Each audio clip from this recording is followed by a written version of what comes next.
Ang inbreeding ay maaaring magpalakas ng isang bloodline pero maaari rin itong maging sobrang delikado kung hindi mo alam ang ginagawa mo. Ano ang inbreeding? Ito ay pagpaparami ng napakalapit na magkamag-anak tulad ng magkapatid o magulang sa anak. Ginagawa ito para mapalakas ang isang kagustuhan na katangian pero may mataas na risk ng genetic defects. Halimbawa, ginagamit sa game fowl breeding para mapanatili ang tapang, bilis at endurance. Sa egg-laying breeds, minsan ginagamit para mapalakas ang mataas na production traits.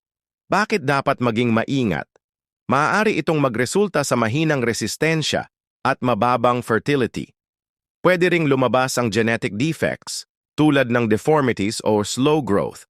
Dapat gawin lang ito ng may tamang seleksyon at record keeping. Ginagamit mo ba ang inbreeding sa iyong farm? O mas gusto mong iwasan ito? Mag-comment sa baba.